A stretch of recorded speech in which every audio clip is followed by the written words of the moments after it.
Oh mein Gott, sie sind so langsam. Nun endlich.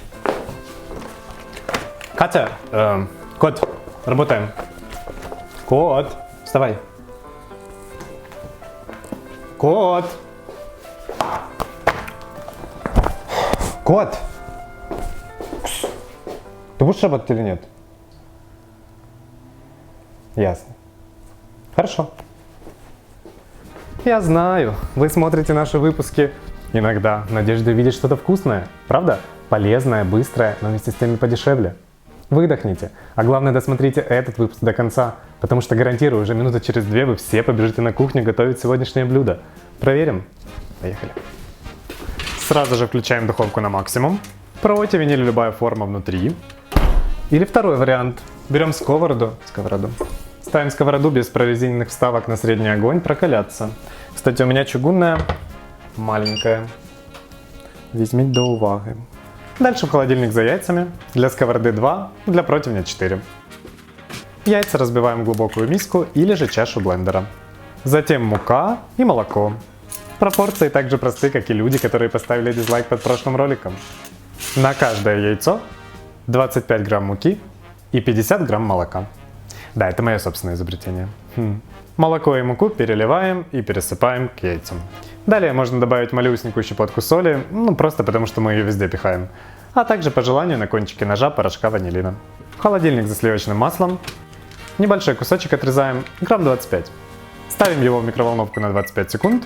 А сами же тем временем убедимся, что сковорода хорошо накалилась, а печкой уже можно согреть всю квартиру. Если так, то за дело. Блендерим или взбиваем нашу смесь примерно минуту. Погружной блендер или миксер, а можете и венчиком, только тогда постепенно подсыпайте муку. Комочков, разумеется, быть не должно.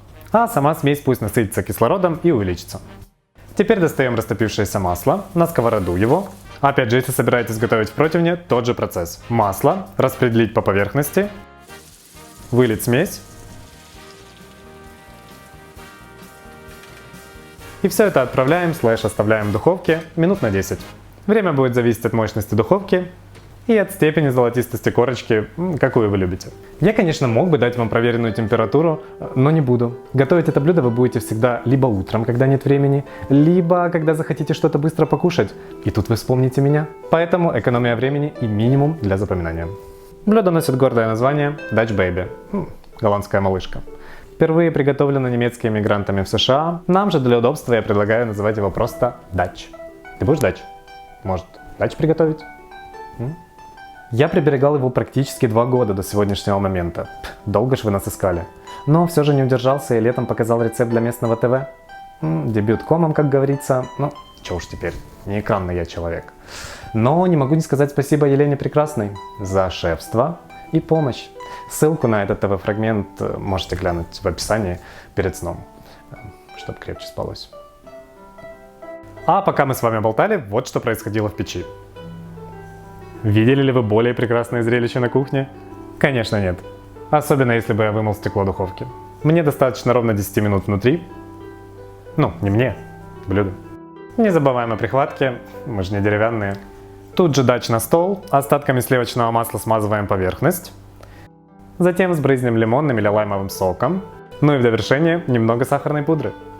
Разрезаем, и это должно происходить сразу же после доставания из духовки и перед непосредственным употреблением.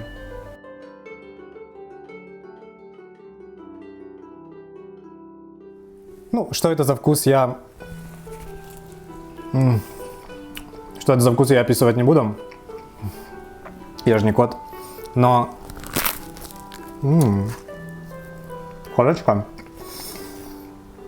Семейная вариация или в сковородке на двоих. Главное, сделали, и пока горячая, сгрудились вокруг и вкушайте.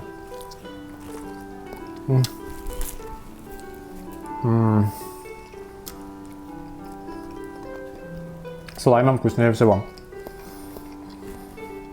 Я гений. Уверен, вас уже тут нет. Наверняка пошли проверять наличие яиц в доме. В общем, когда вернетесь, поставьте нам лайк и нажмите на колокольчик. Все это, конечно, такой мейнстрим.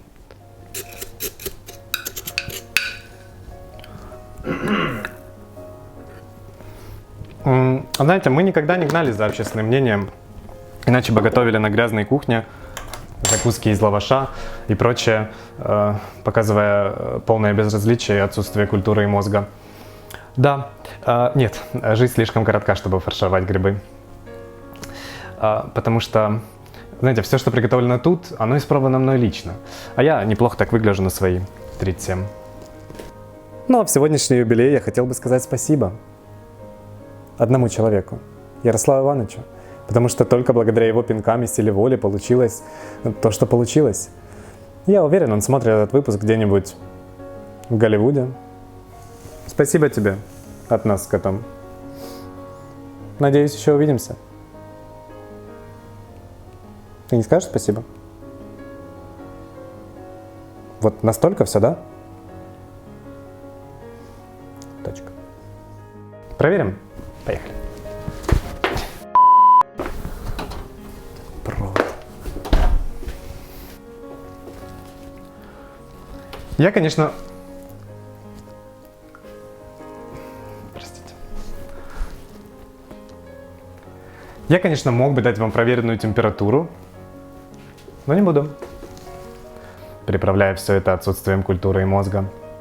Нет, жизнь слишком коротка, чтобы фаршировать грибы. Да. Нет. Да. Ты не скажешь спасибо? Скажешь спасибо? Потом. Точка.